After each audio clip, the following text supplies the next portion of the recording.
নমস্কাৰ ভিডিঅ'টো ক্লিক কৰাৰ কাৰণে আপোনাক আন্তৰিক ধন্যবাদ জ্ঞাপন কৰিছোঁ আৰু আসলতে আজি মই যিখিনি কথা বা যি আলাপলৈ আগবাঢ়িছোঁ মোৰ কাষত যিগৰাকী ব্যক্তি আপোনালোকৰ সকলোৰে পৰম শ্ৰদ্ধাৰ কমল কটকী ডাঙৰীয়া যিগৰাকী ব্যক্তিয়ে ক্ষুধাকণ্ঠ ভাৰত ৰত্ন অসম ৰত্ন ডক্টৰ ভূপেন হাজৰিকাৰ সেৱক হিচাপে 25 বছৰ তেখেতৰ ছাঁৰ দৰে থাকি তেখেতৰ লগত তেখেতৰ জীৱন আৰু তেখেতৰ আদৰ্শৰ লগত বিলীন হৈ যাব পৰাকৈ যিখিনি কাম কৰি আছিল সেয়া হ'ল কমল কটকী ডাঙৰীয়া মই নমস্কাৰ জনাইছোঁ খুব কম সময়ত কথাখিনি পাতিম আৰু পোনে পোনে আপোনাৰ জীৱনৰ ভিতৰলৈ সোমাই যাওঁ আপোনাৰ পৰিচয়টো আসলতে মোৰ নামটো গম পাইছে কমল কটকী মোৰ দেউতা প্ৰয়াত মুক্তি যুঁজাৰু প্ৰবোধ চন্দ্ৰ কটকী আৰু মাতৃ প্ৰতিভা কটকী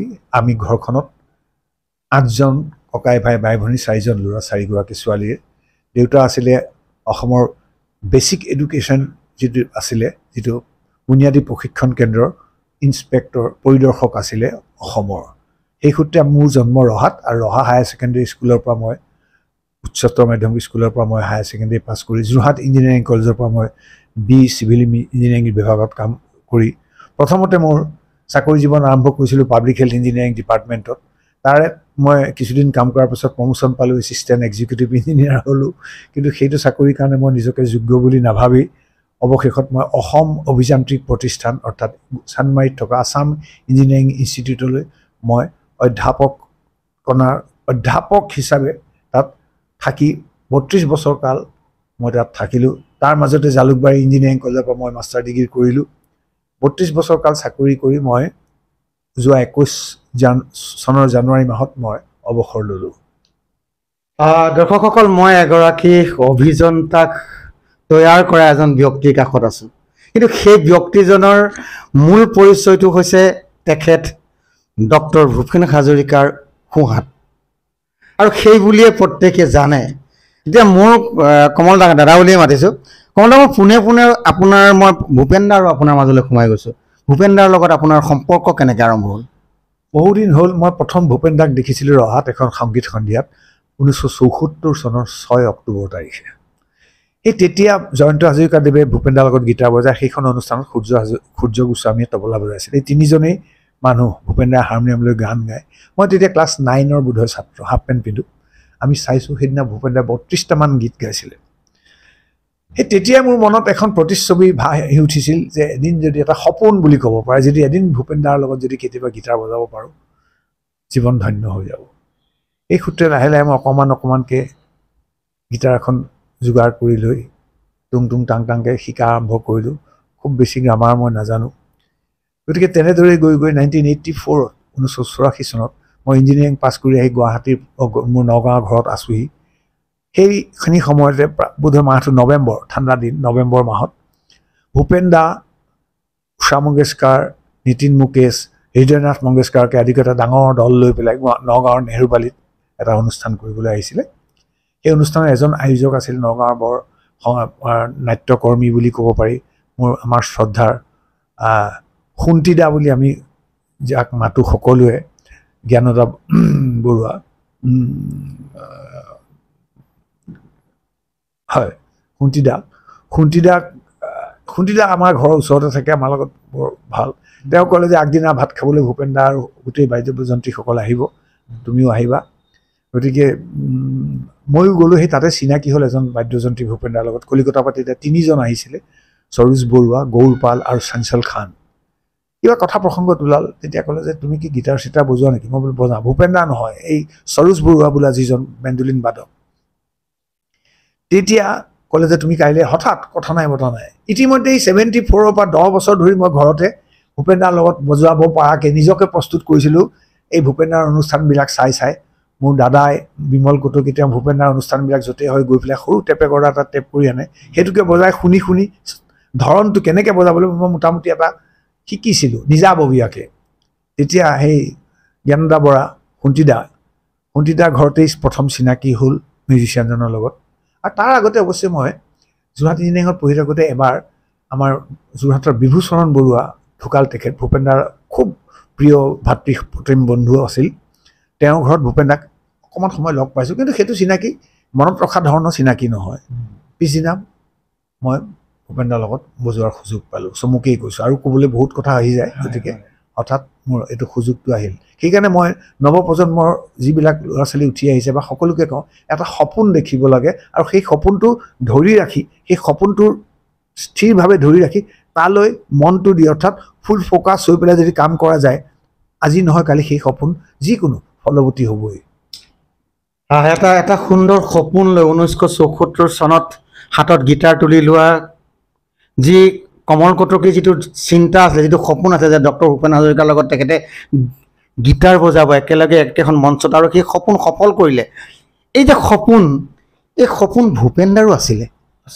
জাতিটোক লৈ আপুনি 25 বছৰ ভূপেন্দাৰ লগত ছাঁটোৰ দৰে থাকিলে ভূপেন্দাৰ কি এনেকুৱা সপোন আপুনি জানে ব্যক্তিকে ভূপেন্দাৰ আৰু আশা আছিলে কি সপোন লৈ আছিলে ভূপেন্দাৰ 1949 চনত আমেৰিকালৈ গুচি গৈছিলে PhD কৰিবৰ কাৰণে চবেই জানে কলম্বিয়া ইউনিভাৰ্চিটিত তাত PhD কৰিলে বহুত ডাঙৰ ডাঙৰ চাকৰিও পাইছিলে কিন্তু সেইখিনি সময়ত ভূপেন্দাই ইতিমধ্যে ভূপেন্দাৰ বিবাহ হৈ গৈছে পত্নীলৈ এখন চিঠি লিখি পেলাই কৈছিলে যে ফাৰ্ষ্ট ক্লাছ দেশৰ ছেকেণ্ড ক্লাছ চিটিজেন হৈ পেলাই মই ইয়াত নাথাকোঁ মই ইয়াত যি শিকিলোঁ মেলিলোঁ বা মই যেনেকৈ হওক মোৰ অসম মাতৃ মোৰ ভাৰত মাতৃক সেৱা কৰিব লাগিব গতিকে মই এতিয়া ফিৰি যাবলৈ ওলাইছোঁ মই বিদেশত নাথাকোঁ ইয়াত যি শিক্ষা ল'ব লাগে ল'লোঁ সেই শিক্ষাৰে মোৰ জীৱনৰ সপোন মই অসমৰ ৰাইজৰ জৰিয়তে বা অসমৰ কাৰণে বা ভাৰতৰ কাৰণে মই কাম কৰিম সেইটোৱে মোৰ জীৱনৰ আটাইতকৈ ডাঙৰ সপোন আছিল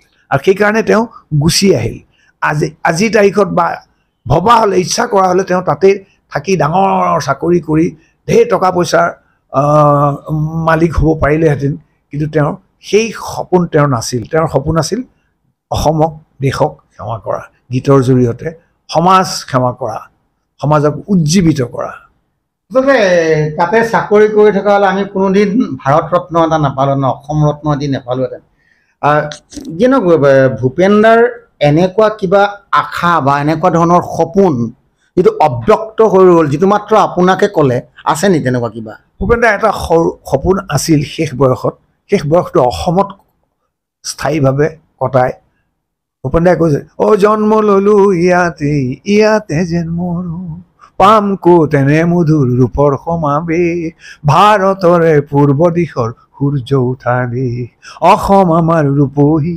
গুণৰো নাই শেষ ভাৰতৰে পূৰ্ব দিশৰ সূৰ্য উঠা দেশ গতিকে ইয়াতে জন্ম লৈ ইয়াতে দেহত্যাগ কৰাৰ ইচ্ছা আছিল কিন্তু সেই ইচ্ছাটো তেওঁৰ ফলৱতী নহ'ল শাৰীৰিক কাৰণত তেখেতক মুম্বাইৰ পৰা ইয়ালৈ আনিব পৰা নগ'ল কিন্তু সেইটো এটা ইচ্ছা আছিলে যিটো ভূপেন্দাৰ পূৰণ নহ'ল আপুনি যিহেতু ভূপেন্দা খুব আৱেগিক মানুহ আছিলে আৰু আমি জানো ভূপেন্দা খুব খাদ্যৰসিক আছিলে ভূপেন্দাৰ আৱেগবিলাক খুব জাতীয়তাবাদী আৱেগ আছিলে এই যে এই আৱেগবিলাক কেতিয়াবা আপুনি এনেকুৱাকৈ পাইছেনে যে ভূপেন্দাৰ এইটো বস্তু যেন একদম শিশুসুলভ মন এটা এনেকুৱা ধৰণৰ কিবা স্মৃতি আপোনাৰ আছে নেকি ভূপেন্দা একেবাৰে শিশুৰ নিচিনাই ব্যক্তি আছিলে কোনো কথাত ধৰি নাথাকে এই মুহূৰ্তত যদি খংটো উঠিল ধমককৈ খেৰৰ জুইকুৰাৰ দৰে উঠে আকৌ নুমাই যায় এই মুহূৰ্ততে খংটো উঠি মোকে ধৰক কিবা এটা ক'লে পিছ মুহূৰ্ততে মোকে কান্ধত এনেকৈ ধৰি পেলাই ব'লা কমল ভাত খাবলৈ যাওঁ একেলগে গৈ পেলাই সেই আলু পিটিকাকণ মোকেই দিব প্ৰথম তেওঁ মানে অসমীয়া ব্যঞ্জনেৰে ভাতটো খোৱা বৰ ভাল পাইছিলে বিভিন্ন পিটিকা আলু পিটিকা গৰৈ মাছ পিটিকা পোৰা শাক পাত একদম অসমীয়া যিটো খোৱা খুব ভাল পাইছিলে গতিকে ভূপেন্দা মনটো শিশুসুলভ মন আছিল একেবাৰে শিশুৰ দৰে মন আছিল কোনো কথাত ধৰি নাথাকে কিন্তু যেতিয়া এটা আৱেগ বুলি আপুনি যেতিয়া কৈছে ভূপেন দাক কিবা এটা যদি এনেকৈ অন্তৰত খুন্দা মাৰে তেতিয়াই কিন্তু সেই আৱেগটোকে বা দুখটোকে বা ফূৰ্তিটোকে বা দায়বদ্ধতাটোকে গীতলৈ ৰূপান্তৰিত হয়। সেইটোৱে আৱেগটোকে ভূপেন দাই গীতলৈ ৰূপান্তৰিত কৰে। ধৰি লওক যেতিয়া শীতলৰ সেমেকা ৰাতি গানটো লিখি আছে, হঠাতে শুনিলে যে আমাৰ সুকণ্ঠী গায়িকা দীপালী বৰঠাকুৰ বাইদেউ তেখেতে চিৰদিনৰ বাবে ৰোগত পৰি কণ্ঠটো ৰুদ্ধ হৈ গ'ল। তেতিয়া ভূপেন দাই তাতে ভৰাইছে, তেখেতৰ প্ৰতি শ্ৰদ্ধা দিছে, শীতৰে সেমেকা ৰাতি কণ্ঠৰুদ্ধ কোনো সুগায়কৰ প্ৰভাত আনিব পৰা অথচ নোগোৱা এটি অমৰ গীতৰ বাবে মই যেন এটি সুধা কণ্ঠ সুধা কণ্ঠ সুধা কণ্ঠ। তাৰে এই গীতটিৰে তেখেতৰ প্ৰতি যিটো আৱেগো প্ৰকাশ হ'ল আৰু তেখেতৰ প্ৰতি এটা শ্ৰদ্ধা নিবেদিলে। এই সাগৰ হেন বিশাল ব্যক্তিত্বৰ এজন ব্যক্তি, যাৰ আচলতে আমি একোৱেই আমি ঢুকি নাপাওঁ, সেই ব্যক্তিজনৰ সম্পৰ্কে কোনখিনি কথা নতুন প্ৰজন্মই বিশেষ জানিবলগীয়া আছে বুলি আপুনি ভাবে? নতুন প্ৰজন্মই বিশেষ কথা জানিব লাগিব। প্ৰথম হ'ল ভূপেন দাৰ দেশপ্ৰেম, জন্মভূমিৰ প্ৰতি দায়বদ্ধতা, দেশপ্ৰেম। মই আগতেই কৈছোঁ যে ভূপেন দাৰ যদি দেশপ্ৰেম নাথাকিলে হয় আমেৰিকাতে থাকি এটা বহুত আধ্যবন্ত জীৱন কটাব পাৰিলে হয়। ইয়াত আহি বহুত কষ্ট কৰিছে জীৱনত, হাৰ্ড ৱৰ্ক, কষ্ট কিন্তু জীৱনত কৰিবলৈ শিকিব লাগিব প্ৰত্যেকজন ল'ৰা ছোৱালীয়ে। আজি অসমীয়া জাতিটোৰ আজি চবেই কৈ আছে আমি হেৰি হ'বলৈ গৈ আছোঁ, মাইনৰিটি হ'বলৈ গৈ আছোঁ। আমি যদি কাম নকৰিলে বাহিৰৰ পৰা মানুহ আহি কাম কৰিবই, কাম ৰখি নাথাকে। মোৰ ঘৰত যদি আজি কিবা এটা কাম কৰিব লগা হয়, আমাৰ খিলঞ্জীয়া মানুহ এজন যদি আমি বিচাৰি নাপাওঁ, তেতিয়া কাৰোবাকতো লগাবই লাগিব, কামটোতো কৰিবই লাগিব। গতিকে কাম কৰিবই লাগিব। সেইকাৰণে ভূপেন দাই কৈছিল আমি অসমীয়া নহওঁ দুখীয়া বুলি সান্তনা লভিলে নহ'ব, আজিৰ অসমীয়াই নিজক নবচালে অসম ৰসাতলে যাব। আমি অসমীয়া নহওঁ দুখীয়া বুলি সান্তনা লভিলে নহ'ব, নানা জাতি উপজাতি সমন্বয় লাগিব, ৰহণীয়া কৃষ্টি আঁকোৱালি লৈ হৈছিল সৃষ্টি, এই মোৰ অসম দেশ বিভেদ পৰিহৰি নিজ হাতে শ্ৰম কৰি বুলি কৈছে দেই, নিজ হাতে শ্ৰম কৰি দেশকনো গঢ়িলে এই দেশ হ'ব নিশেষ আৰু মনবোৰো ভাঙি ছিগি যাব, আজিৰ অসমীয়াই নিজক নিচিনিলে অসমতে ভগনীয়া হ'ব। দুটা এটা শব্দ ইফাল সিফাল হ'ব পাৰে। এতিয়া চাওক, আমি অসমীয়া জাতিটোৱে এজন চুলি কটা মানুহ বিচাৰিব, আমাৰ খিলঞ্জীয়া এজন চুলি কটা মানুহ নাই, জোতা এযোৰ চিলাই কৰি দিয়া মানুহ নাই। আৰু তাৰপিছত আমি কৈ আছোঁ যে আমি দিনক দিনে আমাৰ জাতিটো হেৰি হৈ গৈ আছে। কাৰ দোষ? আমাৰ দোষ। গতিকে শ্ৰম কৰিবৰ কাৰণে লাজ কৰিব নালাগে, কাম কৰিব লাগিব। চাকৰি লাগিব, কিন্তু চাকৰি নেপালোঁ বুলিয়ে একো নকৰিম সেইটো নহয়। ডিগনিটি অফ লেবাৰত ভূপেন দাই বিশ্বাস কৰিছিল।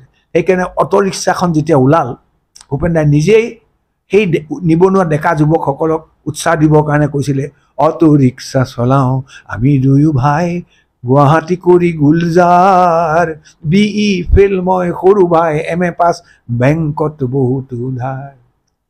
এই যে কথাটো ক'লে যে শিক্ষিত হ'লেও নিবনুৱা হ'লো বুলি ঘৰত বহি থাকিলে নহ'ব, কাম কৰিব লাগিব। কাম নকৰাকে, আৰু ভূপেন দা খুব কৰ্মী আছিল, জীৱনত খুব কষ্ট কৰিছে। আগৰ চোৱা জীৱনত ভূপেন দাৰ টকা পইচা নাছিল, তাৰ মাজতে কিন্তু কষ্ট কৰি ধাৰ দুপাৰ কৰি চিনেমা কৰিছে, সংগীত কৰিছে। তেনেকৈ ভূপেন দা, আনকি কলিকতাত এনেকুৱা হৈছিল ৰাতি মুড়ি আৰু ঠাণ্ডা পানী খাই ৰাতি কটাব লগা অৱস্থাও হৈছিল টকা পইচাৰ অভাৱত। কেতিয়াবা বোলে লঘোণেও আছে, মই ভূপেন দাৰ আৱেগত কোৱা কথা।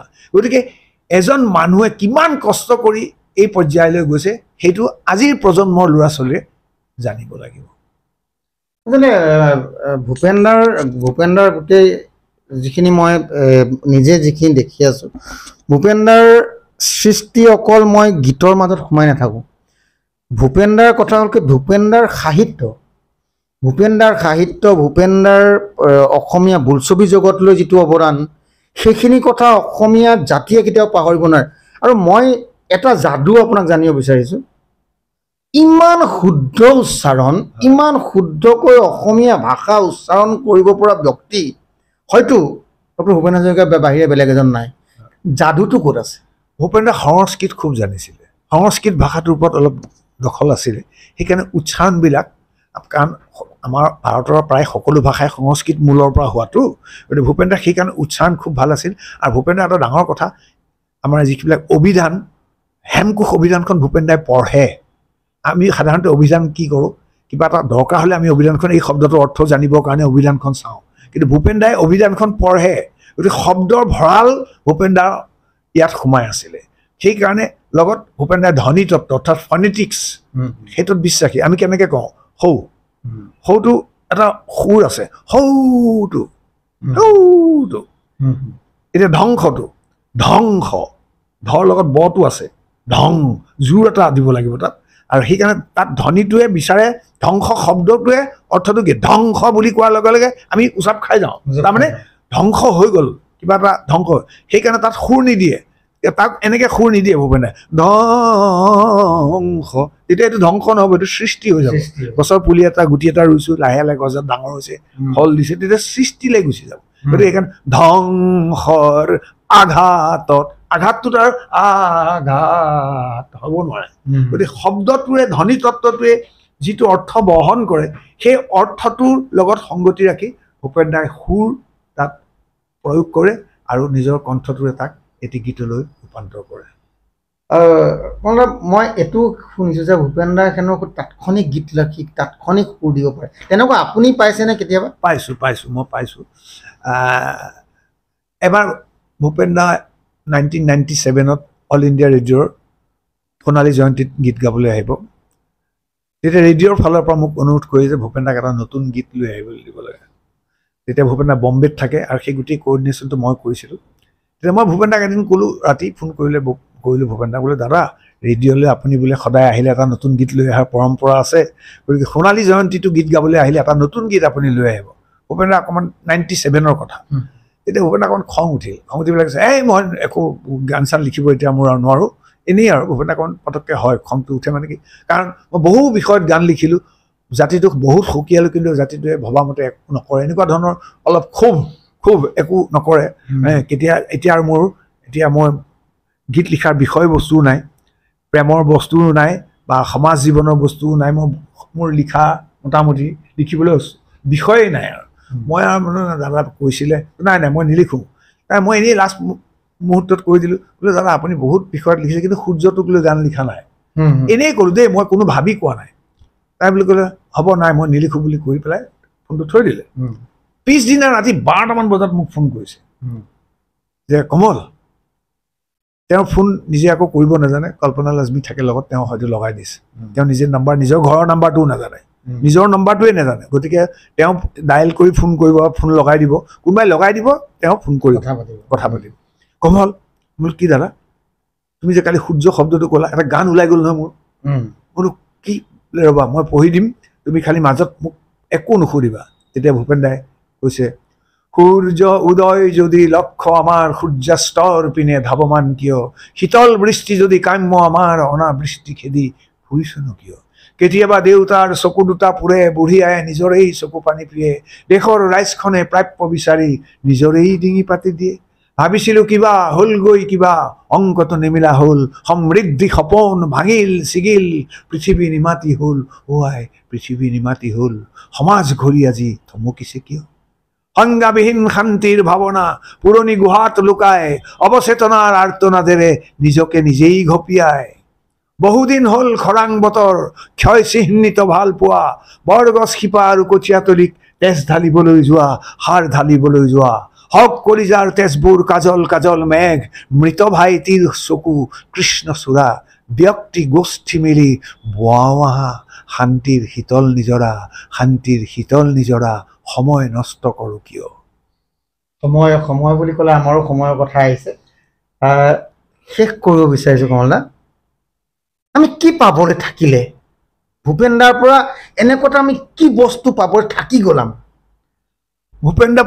ভূপেন দাই দিবলগীয়া বহুত দিলে, আমি পাবলগীয়া মোৰ বোধেৰে এজন মানুহে জীৱনত এখন সমাজৰ প্ৰতি, এটি জাতিৰ প্ৰতি যিমানখিনি দিব লাগে ভূপেন দাই তাতকৈ কোনো গুণে কম দিয়া নাই। গতিকে ভূপেন দাৰ পৰা আমি পাবলৈ একো নাই, খালি আমিহে ভূপেন দাক দিবলৈ আমাৰ হাতত একো নাই। আপুনি ভূপেন দাৰ লগত 25 বছৰ থাকিলে আপুনি নিজে নিজক কি অনুভৱ কৰে এতিয়া? মই ভাবোঁ যে যোৱা জন্মত বোধহয় চাগে কিবা ভাল কাম কৰিছিলোঁ, গতিকে সেইকাৰণে ভূপেন দাক কাষতে থাকি সেৱা কৰাৰ মই অকণমান সুযোগ পালোঁ। আৰু ভূপেন দায়ো মোক খুব মৰম কৰিছিল, কিয় জানো ক'ব নোৱাৰোঁ। সেইকাৰণে শেষৰ ফালে মই ভূপেন দাৰ টকা পইচাৰ পৰা আৰম্ভ কৰি সকলোখিনি দায়িত্ব মোক দি দিছিলে। উত্তৰ পূবৰ গোটেই চোৱা চিতা মই কৰিছিলোঁ। কোনোদিনেই মোক হিচাপ বিচৰা নাছিলে, বোলে মই অমুকত গান গাই কিমান লৈছিলা তুমি, কিমান খৰচ হ'ল, মই কিমান পালোঁ, তেওঁ কোৱা নাছিল। আৰু তেওঁৰ লগৰ কল্পনা লাজমীও, তেওঁৰ সহযোগী কল্পনা লাজমীও কোনোদিনে মোক হিচাপ খোজা নাছিল যে মই অমুক জেগাত গীত গাইছিলে ভূপেন দাই, কিমান টকা ল'লা তুমি, কিমান পালা। সেই সততাটো মোৰ আছিল, আৰু সেই মোৰ সততাটোক তেওঁলোকে বুজি পাইছিল, বিশ্বাস কৰিছিল। সেইকাৰণে আমাৰ তিনিজনৰ মাজত কোনো ধৰণৰ সংঘাত কেতিয়াও হোৱা নাছিল। সেইকাৰণে মই ভূপেন দা লগতে কল্পনা লাজমীক সদায় মোৰ ফালৰ পৰা সদায় চিৰনমস্য এগৰাকী ব্যক্তি হিচাপে মই মানি আহিছোঁ। বহুতেই বহু কথা কয়, কিন্তু সেইবিলাক কথা কোনো সত্যাসত্য মই পোৱা নাছিলোঁ। আপুনি সদৌ শেষত এটা কথা কওক, নতুন প্ৰজন্মই ভূপেন দাক কেনেকৈ জীয়াই ৰখাটো আপুনি বিচাৰে? ভূপেন দাৰ গীতখিনিক অধ্যয়ন কৰি লৈ সেই অধ্যয়নৰ মাজেৰে গীতখিনিক বুজিলে ভূপেন দাই গীতৰ মাজেৰে কি ক'ব বিচাৰিছে যদি ভালকৈ অধ্যয়ন কৰে নিজৰ জীৱনটোক সজাই পৰাই লৈ যাব পাৰিব, আৰু সমাজ জীৱনলৈ, অসমৰ জাতীয় জীৱনলৈ তেওঁলোকে অৱদান আগবঢ়াব পাৰিব। ভূপেন দাই গীতৰ মাজেৰে সকলো কথা কৈ থৈ গৈছে, কি কৰা উচিত, কি আছে, কি নাই, কি কৰিব লাগিব। গোটেই গীতবিলাক যদি অকণমান যদি অধ্যয়ন কৰে তাতে সকলো সোমাই আছে, সকলো বিষয়বস্তু সামৰি ভূপেন দাই গীত ৰচি থৈ গৈছে। গতিকে সেইখিনি যদি কৰে আমাৰ নৱপ্ৰজন্মই, জাতিটোৰ কাৰণেতো লাভ হ'বই, তেওঁৰ ব্যক্তিগতভাৱেও তেওঁলোকৰ জীৱনটো সুন্দৰতম কৰি তোলাত সহায় হ'ব। ইমান সময় এগৰাকী বিশাল ব্যক্তিত্বৰ অধিকাৰী কমল কটকী ডাঙৰীয়াৰ লগত কথা পাতিলোঁ। তেখেতৰ আৰু এইখিনিতে মই দুখন কিতাপ তেওঁলোকক কওঁ, এইখন সাহিত্য একাডেমীয়ে উলিয়াইছে, এইখন হ'ল ইংৰাজীত ভূপেন হাজৰিকাৰ বিষয়ে ওলাইছে, এইখন মিত্ৰা ফুকন বাইদেৱে লিখিছে, সুন্দৰ কিতাপ, কম পৰিসৰৰ, ইয়াত ভূপেন দাক পাব। আৰু এখন মোৰ ব্যক্তিগত, মই নিজে নিজৰ পাব্লিচিটিৰ কাৰণে কোৱা নাই, যদি জানিব খোজে এই কিতাপখন মই লিখা, ভূপেন দাই ইয়াত মোৰ কাৰণে এটা পাতনিও লিখি থৈ গৈছিলে, কমলে মোৰ জীৱনৰ বিষয়ে কিছু কথা ভালদৰে জানে, তাকেই লিখি উলিয়াইছে কিতাপ আকাৰেৰে, নাম দিছে কবিতা কোমল ভূপেন হাজৰিকা। এইখন কিতাপো যদি পঢ়ে ভূপেন দাৰ বিষয়ত কিছু অধ্যয়ন কৰাত সুবিধা হ'ব। আৰু এখন মই প্ৰথমতে কিতাপ ওলাইছিলে, আৰু এই বছৰ মোৰ আৰু এখন কিতাপ ওলাব। আৰু আজি এই যে ইণ্টাৰভিউ দিছে তাৰ মাজতে কওঁ, অসমৰ অসমীয়া দৰ্শক শ্ৰোতাৰ কাৰণে এই 1 আগষ্টৰ পৰা যি প্ৰান্তিক ওলাব ধাৰাবাহিকভাৱে 4টামান বোধহয় খণ্ডত ডক্টৰ ভূপেন হাজৰিকাদেৱৰ বিষয়ে মই অলপ লিখিছোঁ। যদি তাতো যদি পঢ়ে নৱপ্ৰজন্মৰ, বিশেষকৈ ল'ৰা ছোৱালীয়ে ভূপেন দাক যিসকলে লগ পোৱা নাই জীৱনত, তেওঁলোকে জানিব পাৰিব। ইমান সময়ে মই কৈছোঁ, আচলতে মই অলপ আগতে ইণ্টাৰভিউটো আৰম্ভ কৰাৰ আগত কৈছিলোঁ, কমল দা আপুনি এখন ভ্ৰাম্যমান বুৰঞ্জী, আৰু সেই বুৰঞ্জীখনৰ প্ৰতি পাতে পাতে লিখা আছে ডক্টৰ ভূপেন হাজৰিকাৰ প্ৰতিটো জীৱনৰ প্ৰতিটো অংশ, আৰু সেই কথাখিনিয়েই আচলতে প্ৰতীয়মান হ'ল। আৰু আমি গৌৰৱ অনুভৱ কৰোঁ যে এজন অসমীয়া বিশ্ববিশ্ৰুত শিল্পীৰ মুখ্য সহযোগী হিচাপে থকাৰ পাছত তাৰ পিছৰ অংশখিনি ভূপেন দাৰ মৃত্যুৰ পিছত ভূপেন দাক জীয়াই ৰাখিবৰ কাৰণে যিখন সংগ্ৰাম, সেই সংগ্ৰামৰ নেতৃত্ব দিয়া এই ব্যক্তিজনক আজি আমি শিমলুগুৰিৰ দৰে সৰু চহৰত পাই আমি এইখিনি কথা পাতিবলৈ সুযোগ পোৱাৰ কাৰণে মই তেখেতক আন্তৰিক কৃতজ্ঞতা জ্ঞাপন কৰিছোঁ। শিমলুগুৰিৰ ৰাইজে ছাত্ৰ সন্থাৰ আমন্ত্ৰণত মই আহিছিলোঁ, ইমান মৰম যচাৰ বাবে আপোনালোক যে মোৰ তাত আহি পেলাই এইকণ কথা কোৱাৰ সুযোগ দিলে তাৰ বাবে মই কৃতজ্ঞতা জনাইছোঁ। শেষত ভিডিঅ'টো কেনেকুৱা লাগিলে জনাব, আৰু ভূপেন দাৰ বিষয়ে নতুন প্ৰজন্মক জনাবৰ কাৰণে ভিডিঅ'টো যিমান পাৰে আপোনালোকে শ্বেয়াৰ কৰি দিয়ক। অন্ততঃ ভূপেন দা জীয়াই থাকিব। নমস্কাৰ।